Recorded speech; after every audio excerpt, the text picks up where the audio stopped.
My feeling is that I was trying to make sure that every home and every person can afford to buy the Commodore 64.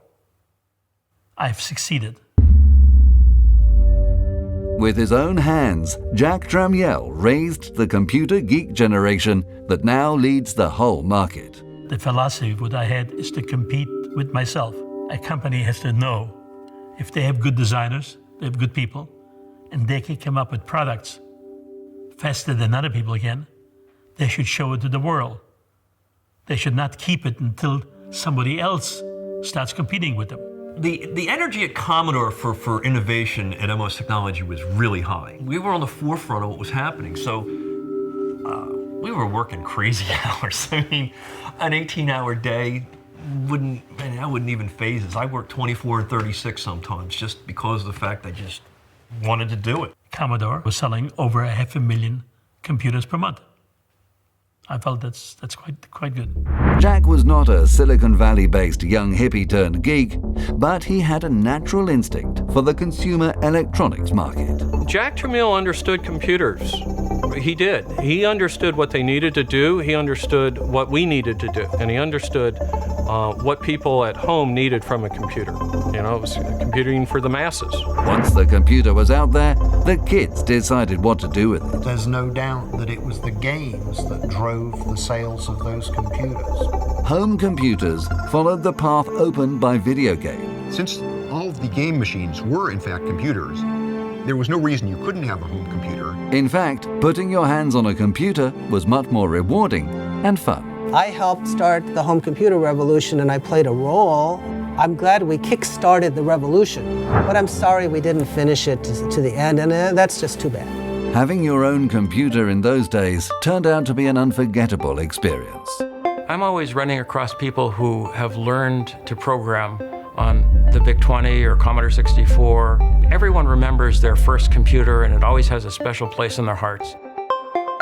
Yet Jack Tramiel could in no way be defined as romantic or nostalgic. My wife and I went to Paris to relax. And I remember we went to a boutique shop. I met a couple of guys sitting there, and they were both from IBM. Says, "What are you doing?" He says, "I'm in the computer business." "In what kind of business?" I says, "Computer business." "What is the name of the company?" I says, "Commodore." He says, "That's nothing. This will never make it." And that was the mentality of IBM. Jack was not about to let anyone put him in a ghetto, even the IBM giant itself. You have to have a goal, a plan, right? And not to be afraid. Because as long as you're doing it, not to become rich in one day, you will always make it. If you want to make money, you have to give before you take. At that moment, the closest target for Jack was not IBM, but Steve Jobs.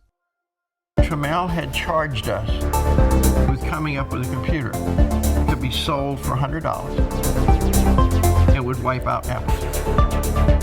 We recognized that the Apple II was really setting the standard for what was happening in this whole computer world. Apple was my biggest competitor, so I was trying to show the people, right, that they can get a product from me as good as the Apple or better for a low price. Tramiel could not tolerate the halo of coolness that surrounded Apple. The attitude was to advertise as much as possible, to get endorsements from university professors how good their product is. My attitude was to make the product as good as possible, and by spending less money for advertising, less money for endorsements, the individual gets the benefit. We put together a plan, operating system plan, development system plan, everything else, in order to make a computer that was going to compete with the Apple II. We had a capability of doing audio and video that was above what Apple had at the time. So we felt that if we could put those into a pet computer, we could have a different look than Apple had at the time. Even though the VIC-20 was in some respects better than the Apple II, it was impossible to take it seriously. Anybody in the industry looks to Apple II and say, oh yes, that was perhaps the most important computer ever to come out. But for the ordinary people in the home, the games were rightly or wrongly the way this sort of smart device crept into your house. Commodore was ready to flood the home computer market and kick Apple out of the homes. We were working on a product at Tramel's request that would kill Apple, right? It was called the Apple Killer. It was supposed to be the next generation consumer computer. We just needed to add the games and we had to have the graphics and the TV.